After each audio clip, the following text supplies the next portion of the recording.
Hi guys, and welcome to the first episode of Tech Talk. I'm Daren Ali. Now, in today's episode of Tech Talk, I'm going to show you what a basic computer consists of.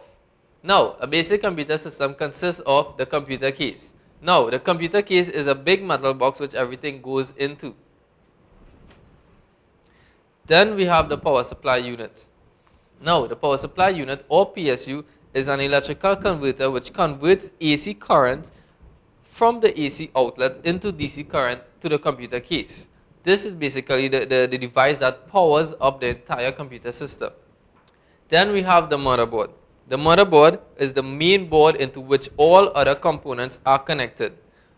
The motherboard mounts into the back or bottom of the computer case and plugs into the power supply where it gets its power from.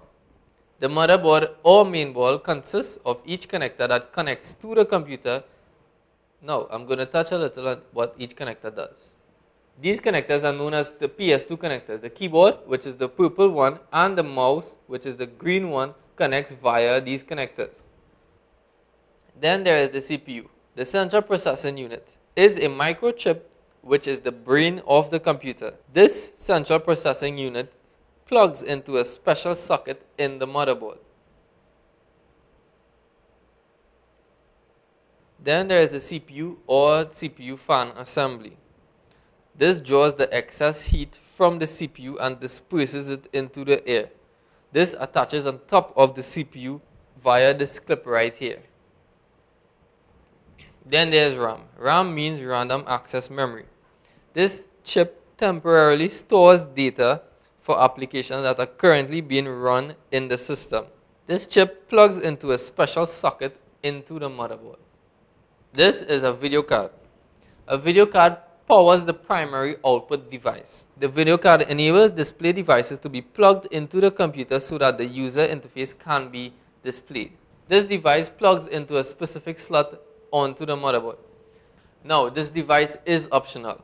On some systems, there are integrated video cards, so there isn't really the need to purchase another video card unless you're a gamer, which requires a video card with a lot of graphics. Then we have the hard disk drive. Now, I have here with me two types of hard drives. If you look closely, I have here an IDE and a SATA hard drive. Now, a hard drive is a permanent data storage device used to store applications and user data between sessions. The hard drive mounts into the computer case and plugs into the power supply for power and into the motherboard via a data cable. I have here with me two types of cable. This is the SATA cable which connects into the SATA hard drive. For the SATA hard drive, there are two types of connection. This connector here connects the power, and there is the serial connector which connects for data. So this connects.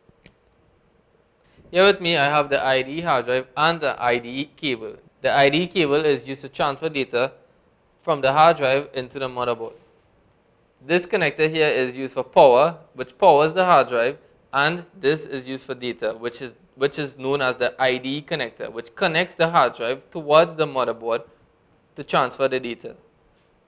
These here are jumpers. There are three types of jumper configuration. There are CS, which is computer select, SL, which is slave, and MA, which is master. I recommend leaving the jumper setting in the CS, which gives the computer the selection of either master or slave. This jumper is more recommended if you have more than one hard drive into your PC. Then I have with me a CD drive. The CD drive connects to the motherboard via the same cables that connects an IDE hard drive. Now there are two types of CD drive. There is an IDE and also a SATA. The CD drive works basically the same way an IDE and or a SATA hard drive works.